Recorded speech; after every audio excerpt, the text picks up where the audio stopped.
Have you ever felt like your world was just a little too gray, a little too ordinary?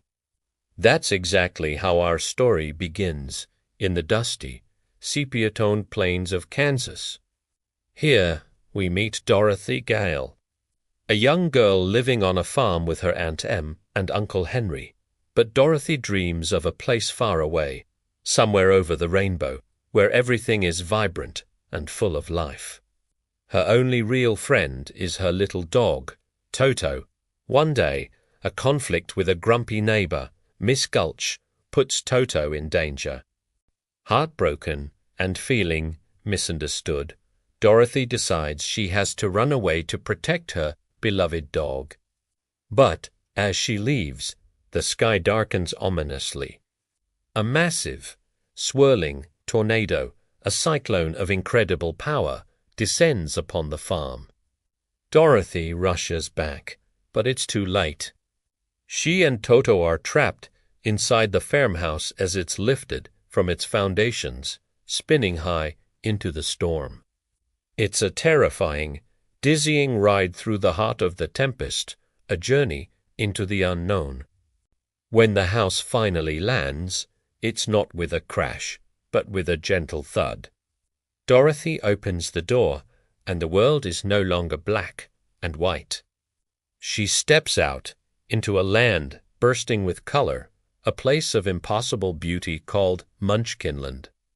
The air is filled with singing, and she's greeted by tiny, cheerful people, the Munchkins. They're celebrating because her house has landed directly on top of the Wicked Witch of the East, freeing them from her tyrannical rule. Just then, a beautiful woman in a sparkling gown appears in a floating pink bubble. Tisiglin, the North. She explains what has happened and, seeing the magical ruby slippers now on Dorothy's feet which once belonged to the dead, witch warns her that they are very powerful. Dorothy is amazed, but all she wants is to go home to Kansas. Glinda tells her that the only person who can help is the great and powerful Wizard of Oz, who lives in the magnificent Emerald City. To get there, she must follow one simple instruction: follow the yellow brick road. So, with Toto by her side and the ruby slippers on her feet, Dorothy begins her long journey. The path is bright and winding, leading her through enchanting forests and across picturesque fields. It's not long before she comes across a scarecrow hanging limply on a pole in a cornfield. To her surprise, he can talk. He tells her his greatest wish is to have a brain so he can think deep thoughts. Believing the wizard can help him to, he joins Dorothy on her quest. As they continue, they hear a groaning sound from a patch of trees. There, they discover a man made entirely of tin, rusted solid in the middle of chopping a tree. After they oil his joints, the Tin Man tells them his sad story. A tinsmith made him a new body, but forgot to give him a heart. He longs to feel emotions like love and compassion. He decides to join them, hoping the wizard can grant him a heart. The group grows once more when they venture dark, spooky forêt. A huge lion leaps out, roaring fiercely, but when Toto barks back, the lion whimpers and admits he's a coward. He is ashamed of his lack of courage and dreams of being a brave king of the forest. With the hope that the wizard can grant him courage, the cowardly lion joins the ever-growing band of friends. Together, the four companions: a girl who wants to go home, a scarecrow who needs a brain, a tin man who desires a heart, and a lion who seeks courage brave the path to the Emerald City, facing challenges like enchanted poppy fields that threaten to put them to sleep forever.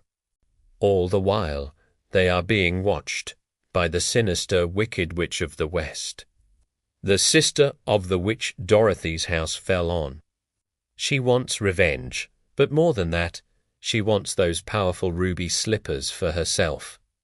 Finally, after their long and perilous journey, they see it in the distance, the Emerald City, shimmering and green.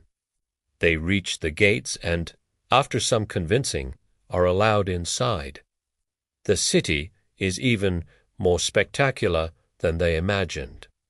Everything and everyone is green. They are prepped and polished before being granted an audience with the great Oz himself. The wizard appears not as a man, but as a giant, terrifying, floating green head surrounded by fire and smoke. His voice booms through the chamber. He listens to their requests, but declares he will only grant their wishes on one condition. They must bring him the broomstick of the wicked witch of the West. It's an impossible, terrifying task. Heartbroken, but determined, the friends leave the Emerald City and head towards the witch's dark and foreboding castle in the west. The witch, seeing them coming through her crystal ball, sends her army of flying monkeys to capture them. The monkeys swoop down, snatching Dorothy and Toto, and carrying them away to the castle, leaving the Scarecrow, Tin Man, and Lion behind. Inside the castle, the Wicked Witch threatens Dorothy, trying to get the ruby slippers. When Toto escapes and finds the others, the Scarecrow, Tin Man, and Lion bravely disguise themselves as guards to infiltrate the castle and rescue their friend. They find Dorothy, but their escape is cut short. The witch and her guards trap them. In a moment of pure desperation, as the witch threatens the Scarecrow with fire, Dorothy grabs a nearby bucket of water and throws it on the flames to save her friend. But some of the water splashes onto the witch. A horrifying shriek fills the air as the witch begins to smoke and melt. "I'm melting, melting. Oh, what a world, what a world!" She cries until she is nothing but a puddle on the floor. The witch's guards are overjoyed to be free and gratefully hand her broomstick to Dorothy. The friends have done the impossible. With the broomstick in hand, they return to the Emerald City. The wizard, however, is reluctant to see them.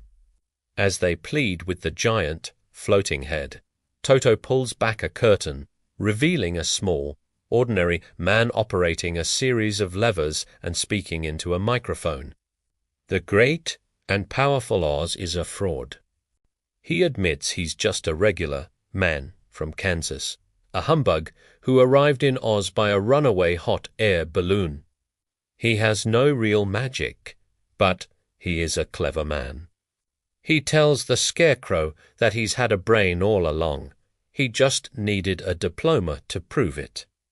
He gives the Tin Man a ticking heart-shaped clock, explaining that having a heart isn't about how much you are loved, but how much you love others. And for the Lion, he presents a medal of courage, telling him that true courage is facing your fears. He then offers to take Dorothy home in his hot air balloon. But just as they're about to lift off, Toto jumps out, and Dorothy runs after him. The balloon takes off without her.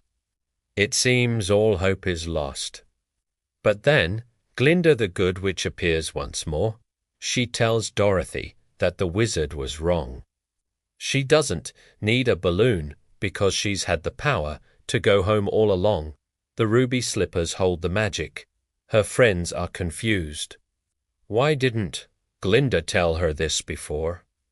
Glinda explains that Dorothy had to learn something for herself, that everything she was looking for was right in her own backyard. Dorothy says a tearful goodbye to her beloved friends. She knows she will miss them terribly, but she also knows she has to go home.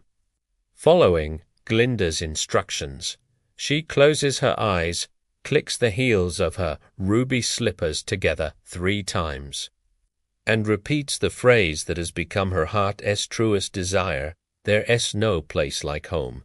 There's no place like home. There's no place like home." The world around her begins to spin again, just as it did in the tornado. She opens her eyes and finds herself back in her own bed, in her own room, in Kansas. The world is back to black and white, but it has never looked so beautiful. Aunt Em, Uncle Henry, and the farmhands are all there, relieved to see she's safe. She tries to tell them about Oz, the Scarecrow, the Tin Man, and the Lion, but they think it was all just a dream from the bump on her head. But Dorothy knows it was real. And as she looks at the faces of her loving family, she understands the lesson she learned. True happiness isn't in some far-off, magical land. It's right here with the people you love. There truly is no place like home. Thank you for watching, and if you enjoyed this journey, don't forget to like and subscribe for more stories.